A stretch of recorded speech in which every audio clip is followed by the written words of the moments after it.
I'm Casey. And I'm Phil. And this is Render the Darkness. Hello again. Hello. This episode is going to be the second one from Maine.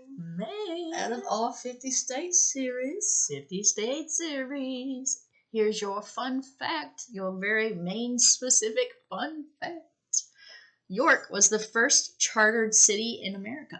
And that was chartered in 1641. Interesting. I thought so. Also, another interesting fun fact, just a little bonus fun fact, but Stephen King lives in Maine and was a teacher there. Oh, sweet. Yeah. I like Stephen King. He's cool. Me too. I like his writing. I do too. Okay, so, like I said before, this one is the second one from Maine, and this episode is about Richard Steeves, who took the lives of 5 innocent people, and they think that he committed more than that, but I'm not really 100% sure. But I do want to let you know ahead of time that there is a trigger warning. There is mention of sexual abuse and suicide. So Richard Edward Steeves was born on February 1st, 1942, in Waterville, Maine.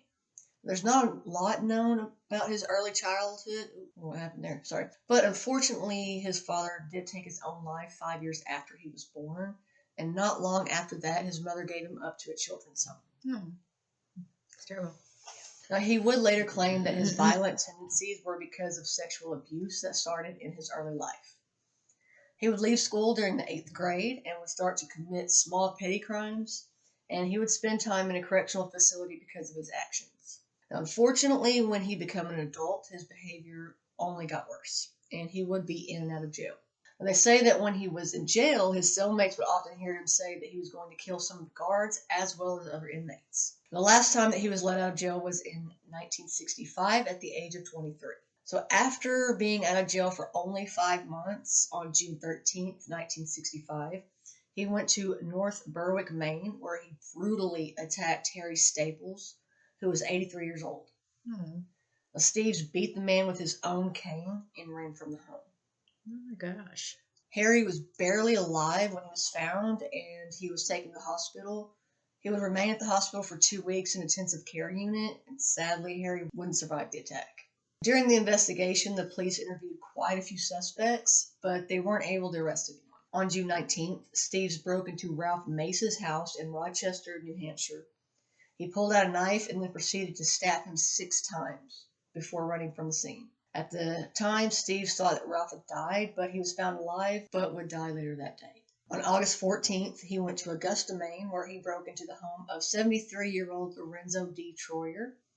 He attacked him with a blunt object, and when Lorenzo had passed out, Steeves fled the scene. One of Lorenzo's friends, named Thomas Landry, found him, and when he seen the condition of his friend, he went to a nearby house and told him that he was about to die. The owners called the police, who rushed to his home, and then the hospital, where unfortunately he would pass away the next day. Could you imagine living that long just to be killed by some douchebag that breaks into your house? Right? That's just terrible, and just... I've had so many feelings about this case. January 1966, he went to Ohio, where he met Louis, hopefully I say this correctly, Geffhart, who was 84, and his son Francis, who was 35, after his car broke down. The men were trying to be nice and invited him back to their house. Oh no. And hopefully I say this correctly, Coshocton. On January 3rd, he beat the 2 men to death and took Francis's car to New Hampshire. On January 5th, Steeves was pulled over in New Hampshire by the Manchester police on suspicion of being in the possession of a stolen vehicle from Ohio. Now, while he was being interrogated, he actually confessed to the police that he had murdered 5 people. Lorenzo Troyer in Maine, Ralph Mace in New Hampshire, Louis and Francis Geffhart in Ohio, and Harry Staples in Maine. Now, a grand jury in, let me make sure I did this correct, the Kennebec County in Maine, wanted to charge him with the murder of Lorenzo Troyer, but he actually never went to trial for that charge. On January 6th... Why not? He confessed to it. Not quite sure. They didn't really say exactly why. On January 16th, 1967, he was found not guilty by reason of insanity on the murder of Ralph Mace. Now, he was sent to New Hampshire State Prison for life until he was sent to Ohio in December of 1971 for the murders of Louis and Francis. During that trial on June 14th, 1972, he would plead not guilty by reason of insanity. The court accepted and sent him to the Lima State Hospital, which would start when or if he was released from New Hampshire, and then he was sent back to prison in New Hampshire. Now, in October of 1972, his file was looked into by Maine's Attorney's General Office, and they decided that his case should be looked into every year, so that if he was at any time deemed to be fit enough to be released, Maine would take him to trial. A year later, the Kennebec County attorney wrote to the Attorney General's office saying that he was still in jail and that if they wanted to try and take him to trial, that it would be best to do it in the future. Now, an assistant attorney general wrote to the doctor that was taking care of Steeves in January of 1974 and asked if he thought that he was fit enough now to go to trial, but he actually remained in the hospital. In 1980, the doctors and psychiatrists said that they felt he wasn't a threat to the outside world anymore, and they allowed him to leave the hospital grounds without any guards. By the time 1983 rolled around, Steve still had not been taken to trial for the murders in Ohio or Maine. The Ohio prosecutor, William Owens, decided not to pursue any charges against him. Halfway through the 1980s, he accepted an agreement that required him to spend 3 to 7 years in prison. Steve was paroled in 1984, and he went to live with his brother in Unity, Maine. In April of 1984, Steeves went to Wells and forced his way into the home of a 69-year-old man named Russell F. Bailey. He attacked him with a blunt object, hitting him multiple times in the head, ending his life. Steeves left his brother's property soon after the attack. Russell would be found on April 29th by one of his relatives that hadn't heard from him in days. The next month, people were coming forward with information about seeing a truck at Russell's home the day that he died that matched Richard's truck. Richard Steeves was arrested in 1985, and a reporter for the Concord Monitor, Robert Holler, talked to him about the murder of Russell Bailey. When he told his statements, they were actually pretty inconsistent because in one he said that Russell gave him $1,000 for sexual favors and that someone else had to have murdered him. The other statement he made was that he had dreams that were super realistic that he was murdering Russell. So Still try to stick with that insanity plea, eh? yeah, it seems like it did. During the time, Maine had decided to go after him for Harold Staples' murder in 1965. Steeves had to be moved from the prison that he was being held in York County to the Maine State Prison because he had attempted to take his own life twice. During his trial, he didn't plead insanity. He didn't testify on his behalf, but his lawyer claimed that he didn't do it. But Steeves was ultimately found guilty and sentenced to life. In 1987, his attorney tried to get a new trial, saying that the earlier testimony that Justice Arthur Bremen didn't allow would have shown that a different person was the murderer. He would also say that there wasn't enough evidence to charge Steeves with Russell's murder. In 2017, 75-year-old Richard Steeves slowly got up from his wheelchair and walked towards the governor's. He was in good spirits, really believing that his request for release would be granted. And he confidently read a 3-page explanation about how he had taken the last 30 years to work on himself going to therapy. After fixing his problems, he went on to give hospice help to fellow inmates. He taught some to play the piano, played the keyboard at the prison chapel, and helped the K-9 correction program. He also made wood carvings and fixed watches and clocks. While he was in prison, he was diagnosed with Parkinson's disease, but he thinks that he would be able to do the work outside of prison. He pleaded with the panel to give him another chance, and he said that, quote, "Keeping me in prison longer is no benefit to anyone. It would be a shame to have all the staff who worked with me all these years have their time, money, and energy wasted." He also stated, quote, "I seriously am confident I am not a threat to anyone or myself." Because you remember, yeah. For Steeves, the hearing started off good, but soon it went downhill when he refused to admit he was responsible for Russell Bailey's murder. He stated, quote, "If I did that murder, I would have admitted it like all the others." Not necessarily. Right? Not. At his appeal, no one showed up to support his release. His brother was supposed to, but, I mean, it's kind of funny. It's funny, but it's not funny, the reason that he gives. But according to their cousin, Steve Fodder, he had changed his mind. With him being a hunter, he didn't want to give up his guns. So he didn't want to. Okay. He didn't want his brother coming to his house because he was like, "No, I'm not giving up my guns." I mean, fair. Yeah. If that was my brother, I probably would. Many more reasons than that, but hey, that would be enough. During his appeal application, he wasn't required to list the other murders because he was never charged with them. But one of the board members criticized him for not listing a report of him being convicted with a dangerous weapon. Steeves reportedly said, quote, "It was a jackknife, for God's sake. I was a teenager," which a jackknife is basically a pocket knife. When he was asked if he thought he would have a problem with being granted freedom after being in, quote, a tightly controlled prison setting, he claimed that he was living with men now that do bad things to him, and he walks away every time. He said, quote, I feel very confident that I'm going to be fine. Board members weren't very convinced of his answer. Lisa, hopefully I say this correctly, Marquez, Chief of State Attorney General Criminal Division, came in with a large stack of documents that included his diagnosis records. And she really opposed to him being let out because of, quote, his violent, unpredictable past. Yeah. Can't blame her. Yeah. Because he was supposed to be okay, and then as soon as he gets out. Steeves made one more plea to the board, saying, quote, I've changed to a better person. Let me out. Let me prove it to you. Which he's already, again. Yeah. His hearing only lasted 48 minutes, but ended with Steeves getting back into his wheelchair, rolling out the door back to his cell. And he is still being held at the Mountain View Correctional Facility in Charleston, Maine. Where he should be. Yes. So that is the case of Richard Steeves and how, I'm going to say it, the prison system failed that first time. I just feel like if you've murdered multiple people, you just shouldn't get out. Yeah. You shouldn't get out. Like, I understand, like, I think it's very case specific, as I've said before. I think that there are situations where people deserve a second chance. Killing multiple people with intent, first of all, that's not insanity. You were aware of what you were doing. You did it intentionally. You knew what you were doing. You knew enough of what you were doing to run and flee and hide. Yep. Agreed. So you knew what you were doing was bad enough that you knew to get away from the situation, for one. For two, multiple people should never be released.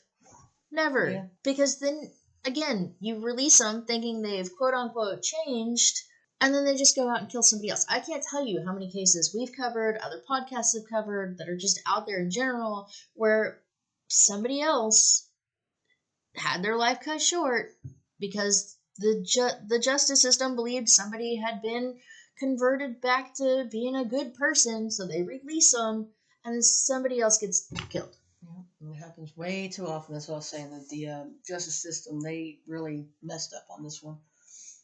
And medical doctors and, like, all of them. Well, and I'm going to go on a really bold rant here and just say that I could not imagine being a defense attorney. Yeah, it's got to be really hard. Like, really hard.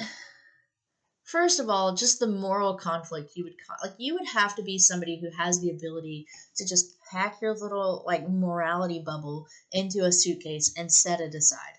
Because some of the things that they defend, like, I've seen cases where it's 1,000% for sure guaranteed this person committed the crime. And it's literally the defense attorney's job to present probable doubt. Yeah. Even when there's 1,000 reasons why this person is guilty. It's their job to create 1,000 more reasons why they're not. Yeah. I could not imagine the weight of that job. I couldn't imagine the weight of a prosecutor's job either. But a defense attorney, I just couldn't imagine. I couldn't imagine. It'd be really hard. I couldn't do it. I couldn't do it. No way. No. Because I would just be like, I'm not even going to say what I'd be like because, yeah. No. Just couldn't do it. As is most true crime cases that we and just about everybody else covers, this was another senseless case where 5 people lost their lives senselessly. No reason. Yeah, I wish I could figure out why, like, they couldn't pin him. Because, I mean, he confessed to 5 of those murders. He knew their names. Yeah. And he confessed to it. But all they could charge him with was the one. And then sent him to the insane asylum. Well, then, the second, Mr. Bailey. But the other ones, you figure, yeah. I don't know. I know, like, in some of those cases, like, it's a really sensitive subject when it comes to when they have a confession like that versus physical evidence. Yeah. And so sometimes, especially when you have a case of, like, multiple victims, you don't want to jeopardize your ability to potentially later get justice for the victims because of one victim. Does that make sense what I'm saying? Yeah, because I mean, like, there's a sensitive line there because of the double jeopardy thing where, you know, if you get charged for a crime, you can't be charged for it twice. So they really have to get it right the first time.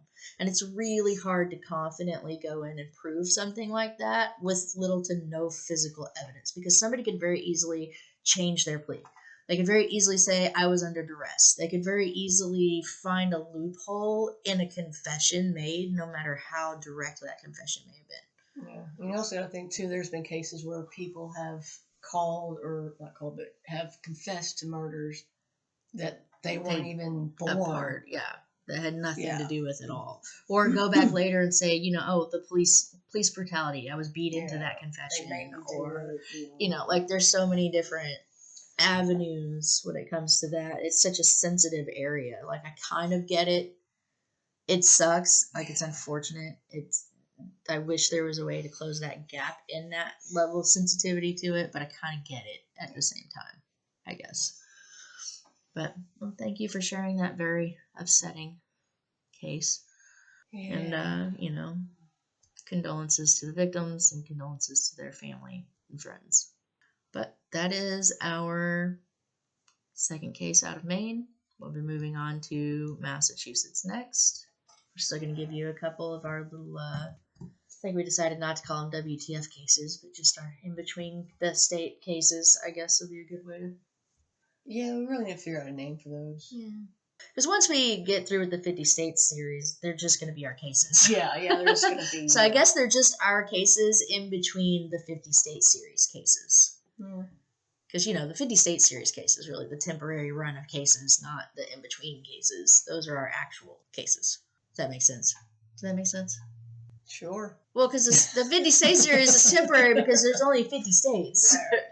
Whereas, you know, the cases we do in between, they could be infinite. We can do those forever. Yeah. They could be in the universe and Mars and the sun. Yeah, wherever we decide to pull them from. So... But that was our second case out of Maine. We appreciate your time. We appreciate you listening. We appreciate your support. So until next time, stay curious, stay safe. And before we leave, we are definitely going to have to take a pause and give a shout out. Yes, to Matt from Drunken Cryptids. Yeah. We did a interview with Matt. It was the first time that we have ever been interviewed and questioned, which was a lot of fun. I really enjoyed the laid backness of it. Yeah. The ability to just kind of free flow conversation was really nice. He was awesome. Their podcast is awesome. Their Facebook page is awesome. He's going to be doing a meet and greet coming up in January, right? January 14th. Yes. He's going to be doing a meet and greet at the Four Corners in North Little Rock, Arkansas. He'll be at the convention in June. Right, the Bigfoot Expo, I believe, also in Arkansas. But our interview will be coming out, I think, around January 19th, somewhere around there, on their podcast.